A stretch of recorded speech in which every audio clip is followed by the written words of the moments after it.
আমার রব, এই রবি আমার সব, দামে দামে তন মনে তারি অনুভব।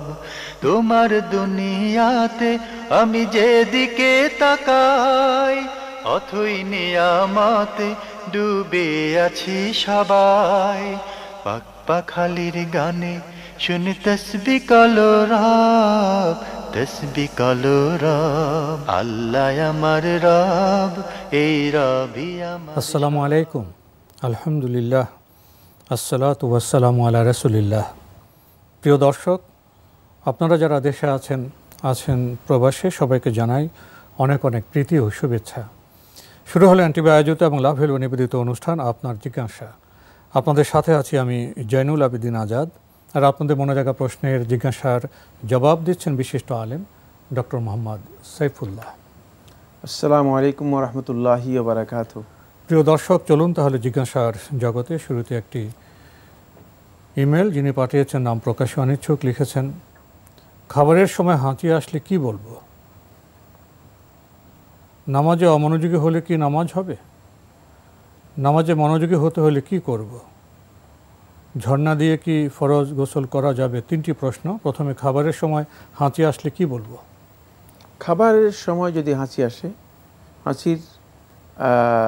হাঁচি আসার পরে সুন্নাহ হচ্ছে তিনি আলহামদুলিল্লাহ বলবেন। সেটা খাবারের সময় আসলেও আলহামদুলিল্লাহ বলবেন।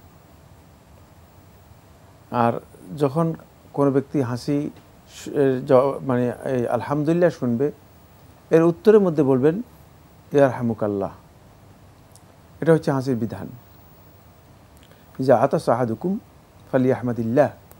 রাসূলুল্লাহ সাল্লাল্লাহু আলাইহি ওয়াসাল্লাম হাদিসের মধ্যে বলেন, যখন তোমাদের মধ্যে কোনো ব্যক্তি হাসি দিবে, তখন সেজন্য আল্লাহ তাআলার প্রশংসা করে আলহামদুলিল্লাহ বলে। সুতরাং আলহামদুলিল্লাহ বলাটাই হচ্ছে এখানে সুন্নাহ। সেটা খাবারের জন্য আপনি নির্দিষ্ট করেছেন কেন আমি জানি না। সেটা খাবারও হতে পারে, অন্য কোনো অবস্থা হতে পারে, যে কোনো অবস্থা, যে কোনো সময় হতে পারে। জি, মানে আপনি হয়তো ধারণা করেছেন যে খাবারের সময় হাসি আসলে আলহামদুলিল্লাহ বলা ঠিক নয়, এ বক্তব্য শুদ্ধ নয়।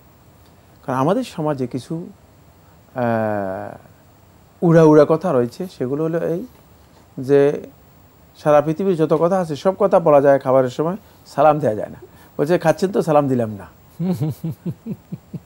মহা মুশকিলের কথা। ইসলামের কিছুই আমরা বুঝি নাই। যেহেতু ইসলাম থেকে আসলে যোজন যোজন দূরে, লক্ষ লক্ষ মাইল দূরে আমরা অবস্থান করছি, ফলে কীভাবে জানবো আমরা আসলে ইসলাম কাকে বলে? এই কারণেই মানে এখানে এই ধরনের প্রশ্ন আসছে। এই কারণেই আমাদের হাতে যে প্রশ্ন করেছে যে খাবারের সময় আলহামদুলিল্লাহ বলা যাবে কি না। মনে হয় যেন আলহামদুলিল্লাহ বলাটা খাবারের সময় উচিত না। খাবারের সময় বলতে পারবেন, হাসি আসলে আলহামদুলিল্লাহ বলতে পারবেন। আর খাবারের সময় অন্য কোনো জিকিরও করা যায় রয়েছে। যদি আপনি মানে মনে কোনো জিকির আসে, সুবহান আল্লাহ, আল্লাহু আকবার, আস্তাগফিরুল্লাহ, এগুলো বলতে পারবেন, বলা যায়। প্রিয় দর্শক, আমরা জানলাম খাবারের সময় সালামও দেওয়া যাবে, হাসির জবাবও দেওয়া যাবে। আরও লিখেছেন, নামাজে অমনোযোগী হলে কি নামাজ হবে? নামাজে মনোযোগী হতে হলে কি করব? নামাজে অমনোযোগী হওয়ার দুটি অর্থ বা দুটি সূরত, দুটি ধরন রয়েছে। এক নম্বর হচ্ছে নামাজের মধ্যে এমন অমনোযোগী হওয়া যে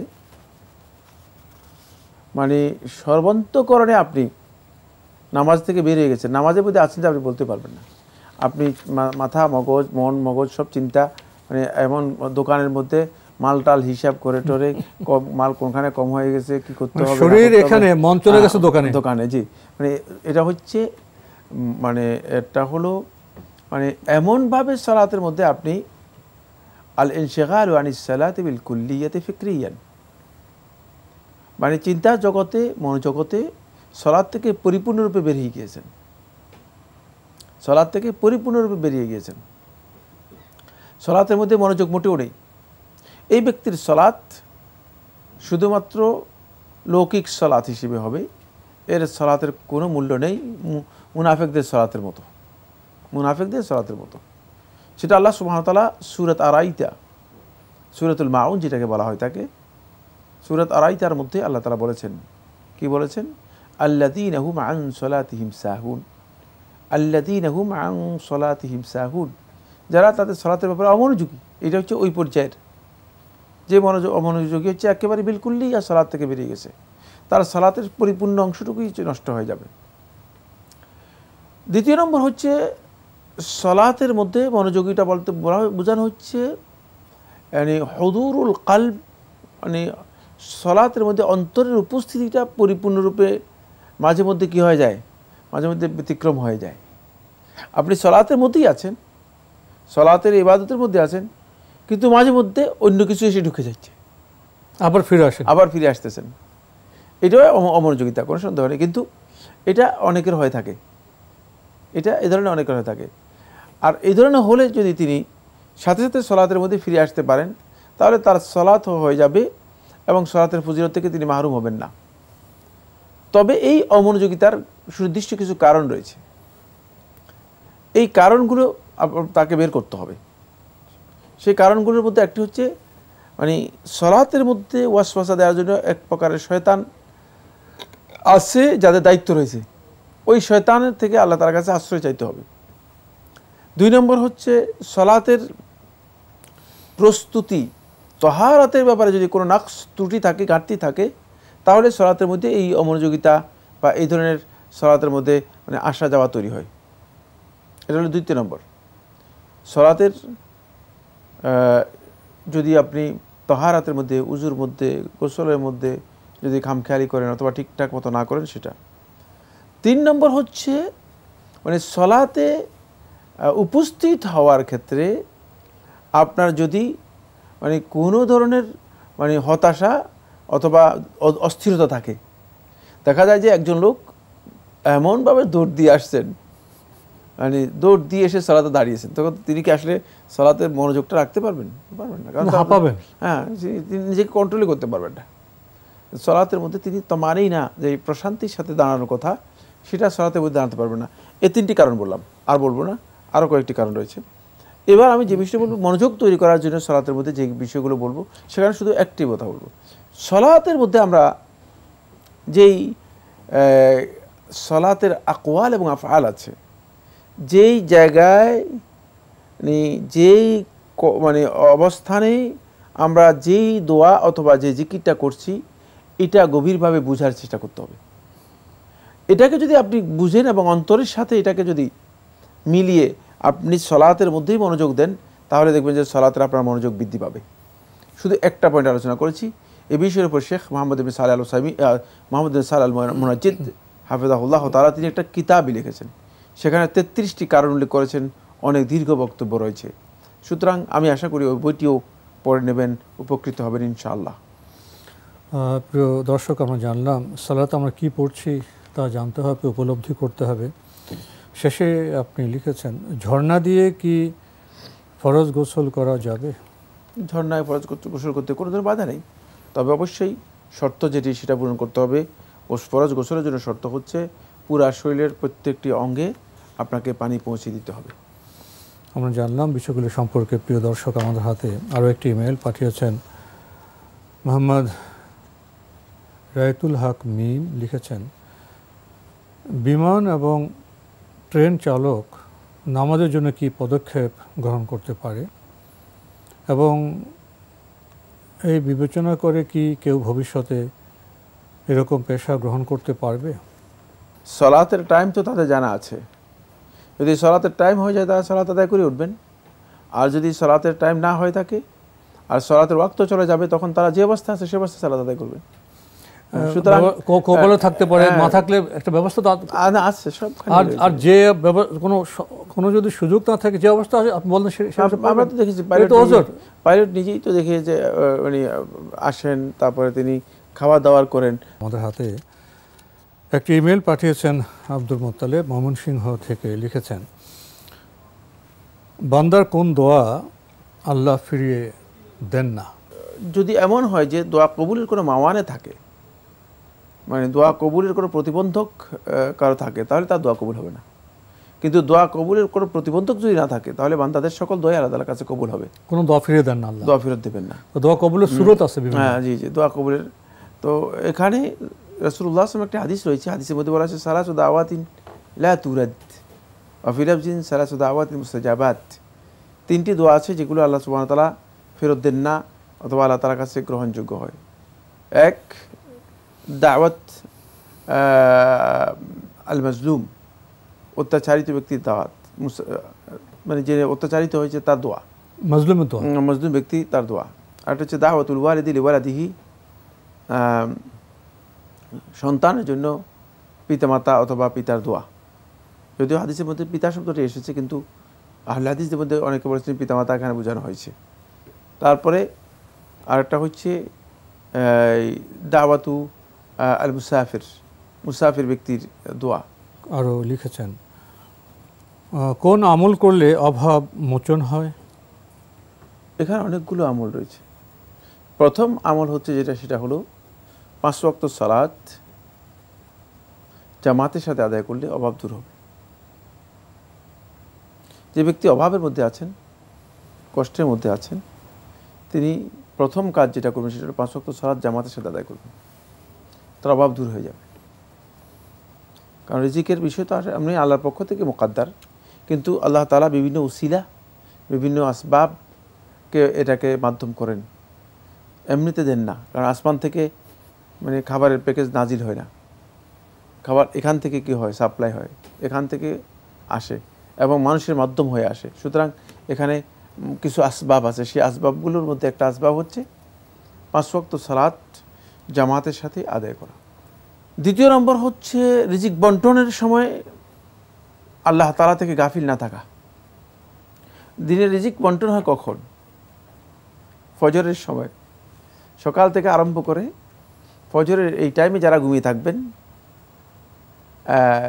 তাদের তো রিজিক থেকে মানে, বরং হাসান বসরি রহমতুল্লাহ বলছেন আজাবান, আমি আশ্চর্য বোধ করতেছি কীভাবে কাইফা ইউরজাকুর রাজুলু, কীভাবে এই ব্যক্তিকে রিজিক দিবে যে ব্যক্তি মানে সূর্য উদিত হওয়ার পর পর্যন্ত নিজে ঘুমিয়ে আছে, অথচ রিজিক বন্টনের সময় সে উপস্থিত নেই।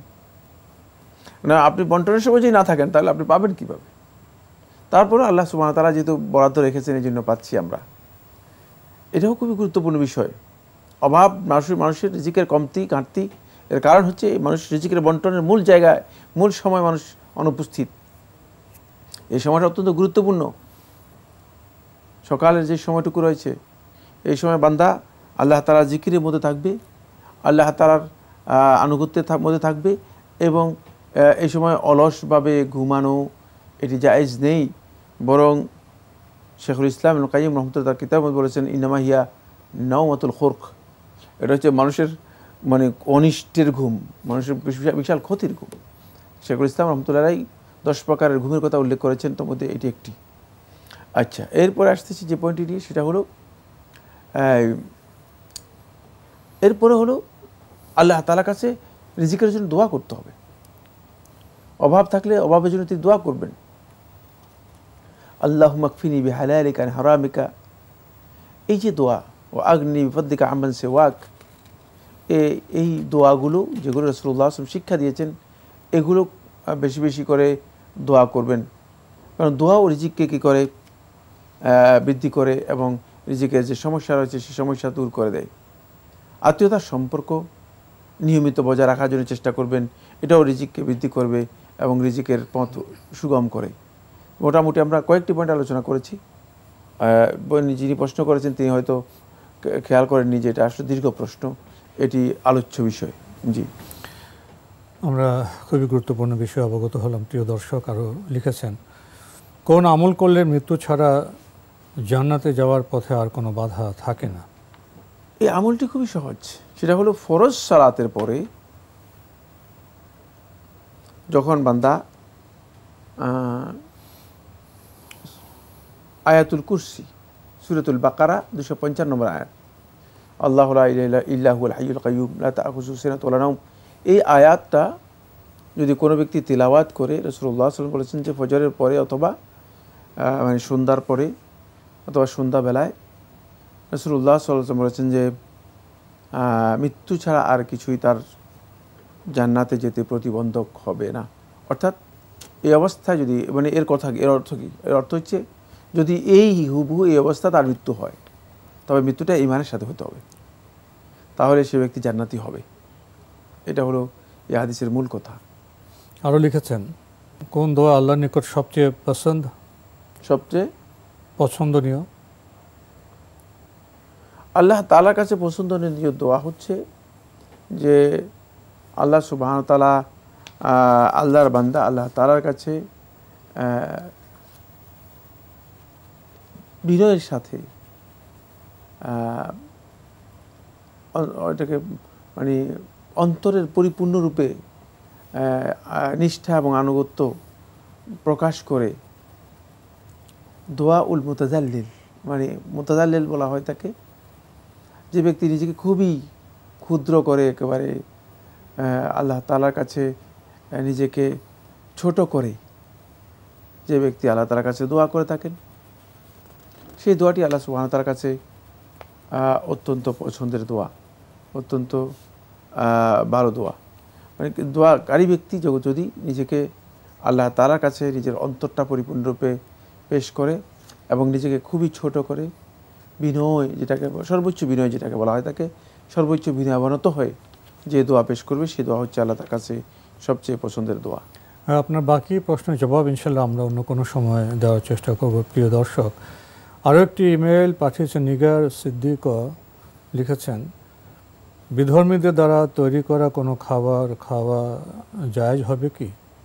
আমি শুনেছি খেলে নাকি গুনাহ হবে, এ কথা কি সত্য? বিধর্মীদের দ্বারা তৈরি করা খাবার বলতে কি বোঝাচ্ছেন? কোন প্রকারের খাবার? যদি কোনো হারাম খাবার হয়ে থাকে তাহলে সেটা খেলে গুনাহ হবে না, বিধর্মী সধর্মী যে বানায় হারাম তো হারাম হবে। আর বিধর্মীরা যদি কোনো হালাল খাবার তৈরি করে থাকে তাহলে সেটা খেলে গুনাহ হবে, এ কথা বলা সঠিক নয়। খাবারটা যদি হালাল হয়ে থাকে, বৈধ হয়ে থাকে, তাহলে সেটা খেতে পারবেন, খেলে গুনাহ হবে, এ কথা বলার কোনো সুযোগ। হ্যাঁ, যদি কোনো ব্যক্তি মনে করেন যে না আমি বিধর্মী তৈরি করা খাবার খাবো না, এটা তার ব্যক্তিগত বিষয় হতে পারে, কিন্তু শরিয়ার বিধান, ইসলামের বিধান হচ্ছে তার জন্য জায়েজ আছে যে কোনো বিধর্মীর হালাল খাবার তিনি খেতে পারবেন। খাবারটি হালাল কিনা সেটা হলো গুরুত্বপূর্ণ বিষয়। প্রিয় দর্শক, আমাদের হাতে আরেকটি ইমেল পাঠিয়েছেন রেজাউর রহমান, লিখেছেন, আমার বাবার বয়স 70 বছরের উপরে, উনি জীবনে রোজা খুব কম রেখেছেন, এভাবে মিনিমাম 1800 রোজা তিনি রাখেননি। এক রোজার জন্য মিনিমাম 60 জনকে কি খাওয়াতে হয়? এত রোজার কাফারা দিয়ে দেওয়া তো সম্ভব নয়, তওবা করলে কি মাপ পেতে পারবেন? ধন্যবাদ আপনাকে। আপনি বলেছেন আপনার আব্বা জীবনে প্রায় 1800 রোজা নষ্ট করেছেন, আল্লাহ তাআলা নাফরমানি করেছেন। প্রত্যেকটা মানে ফরজের নাফরমানি সর্বোচ্চ পর্যায়ের কবিরা গুনাহ এবং আল্লাহ তাআলার অবাধ্যতা। আর এটা আমরা জানি, একটা অবাধ্যতাই ইবলিসকে আল্লাহ তাআলার রহমত থেকে এমনভাবে বিতাড়িত করে দিয়েছে যে সারা জীবনের জন্য সে আল্লাহর রহমত থেকে বঞ্চিত হয়ে গেছে। সুতরাং আপনার আব্বার ব্যাপারে আপনি যেটা বলেছেন এটা ভয়ঙ্কর কথা। তিনি যেই সিয়াম নষ্ট করেছেন, রোজা নষ্ট করেছেন, সেগুলোর জন্য আল্লাহ তাআলার কাছে তিনি মানে তার সর্বন্তকরণে তওবা করার চেষ্টা করুন। আমি তো আমার কাজ নয়, তওবা করলে আল্লাহ তাআলা ক্ষমা করবেন বলেছেন, কারণ হয়তো আল্লাহ সুবহানাহু ওয়া তাআলা মেহেরবানি করে ক্ষমা করতে পারেন। আল্লাহ তাআলার ইচ্ছার উপর নির্ভরশীল, তিনি ফি মাশিয়াতিল্লাহ, আল্লাহর ইচ্ছার মধ্যে থাকবেন। ইনশা আযাবাহ, যদি ইচ্ছা করেন তাকে শাস্তি দিবেন, ওয়া ইনশা গাফার আলাহ, আর যদি ইচ্ছা করেন আল্লাহ সুবহানাহু ওয়া তাআলা তাকে ক্ষমা করে দিবেন। এটা আল্লাহ তাআলার ইচ্ছা দিন, ফি মাশিয়াতিল্লাহ আযজা ওয়া জাল, আল্লাহর ইচ্ছার মধ্যে থাকবেন। আল্লাহ তাআলা তওবা করবেন, তওবা করে চেষ্টা করবেন তিনি মানে ফরজ সিয়াম এখন নিয়মিত আদায় করতে, যদি জীবিত থাকেন আছেন বলছেন না আছেন, তওবা করলে কি মাপ পেতে পারবেন? মনে হচ্ছে জীবিত আছেন। হ্যাঁ, যদি তিনি তওবা করেন আমরা আশা করি যে আল্লাহ তাআলা হয়তো মাফ করবেন। আর একটা তথ্য দিয়েছেন, এক রোজার জন্য কি মিনিমাম 60 জনকে খাওয়াতে হয়? না, মানে এখানে 60 জনকে খাওয়ানো, 2 জনকে খাওয়ানোর কোনো কথা বিধান নেই। রোজার জন্য একজনকে খাওয়ারও কোনো বিধান নেই। কারণ হলো তিনি তো ইচ্ছাকৃতভাবে সিয়াম নষ্ট করেছেন। ওটা হলো ফিদা যিনি অসুস্থতার কারণে। জি, ওটা তো এক রোজা বিনিময়ে একজনকে এক বেলা, একজনকে এক বেলা। এখানে তো এই তথ্যটি ঠিক না, শুদ্ধ নয়। তো উনি তো তওবা করবেন, এটি আপনার, উনি সর্বোচ্চ তওবা করবেন, আল্লাহ সুবহানাহু ওয়া তাআলা ইচ্ছা করলে ক্ষমা করবেন। তবে আল্লাহ তাআলার ব্যাপারে কথা বলা উচিত নয় আল্লাহ তাআলা ক্ষমা করবেন কিনা, বরং উনি আশাবাদী হবেন যে এবং এখন থেকে আল্লাহ তাআলা আমাকে ক্ষমা করবেন, এবং সত্যিকার তওবা করলে আল্লাহ সুবহানাহু ওয়া তাআলা বান্দার গুনাহ ক্ষমা করবেন, এটাই আমরা আশাবাদী। এটাই আল্লাহ তাআলা বলেছেন, ইন্নাল্লাহা ইয়াগফিরুয যুনুবা জামিআ, আল্লাহ সুবহানাহু ওয়া তাআলা ইয়াগফিরুয যুনুবা জামিআ, সকল গুনাহ ক্ষমা করবেন, এটা আল্লাহ তাআলা বলেছেন। সুতরাং আমরা আল্লাহ তাআলার উপর সবচেয়ে ভালো ধারণা করি, আল্লাহ রাব্বুল আলামিন বান্দাদের গুনাহগুলো ক্ষমা করবেন, এটাই আমরা আশা করি, এবং সেই আশায় তিনি তওবা করবেন, আর বেশি বেশি তিনি নফল সিয়াম পালন করবেন, ফরজ সিয়ামগুলো নিয়মিত আদায় করবেন। তো আজকে আমাদের এখানেই শেষ করতে হচ্ছে। আপনাকে অনেক ধন্যবাদ। আপনাকে অনেক ধন্যবাদ। প্রিয় দর্শক, আমরা দেখছিলাম এনটিভি আয়োজিত এবং লাভ হেলো নিবেদিত অনুষ্ঠান আপনার জিজ্ঞাসা। আমাদের অনুষ্ঠান আপনারা এনটিভি অনলাইনেও দেখতে পারবেন, ভিজিট করুন www.ntvbd.com। এছাড়া ইউটিউবে এবং আমাদের ভেরিফাইড ফেসবুক পেজে অনুষ্ঠান দেখতে পারবেন। শেষে এসে আমরা রোজা ভঙ্গের একটি প্রশ্ন পেয়েছি। আল্লাহ আমাদের ক্ষমা করুন, আমরা বান্দা হিসেবে যেন রোজা রাখার চেষ্টাই করি।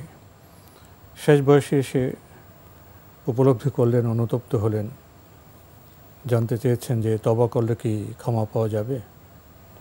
আল্লাহ তো ক্ষমাশীল, ক্ষমা করতে পারেন। আমাদের আন্তরিকভাবে অনুতপ্ত হয়ে ক্ষমা চাইতে হবে, এবং ভবিষ্যতে সামর্থ্য থাকলে আমাদের রোজা রাখতে হবে এবং নফল রোজা রাখার চেষ্টাও করতে হবে। এই বার্তাই তো আমরা পেলাম। চিঠি লিখুন, প্রশ্ন পাঠান আমাদের ঠিকানায়। পরিচালক আপনার জিজ্ঞাসা, এনটিভি, বিএসসিসি ভবন, ৭ম তলা, ১০২ কাজী নজরুল ইসলাম অ্যাভিনিউ, কারওয়ান বাজার, ঢাকা ১২১৫। ইমেল অ্যাড্রেস আপনার জিজ্ঞাসা @ntvbd.com। মহান আল্লাহ আমাদের সবাইকে নিরাপদে রাখুন, রাখুন শান্তিতে। আসসালামু আলাইকুম।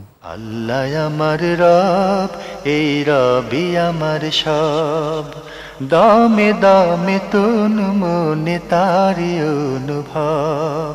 আল্লাহ আমার রব, এই রবি আমার সব।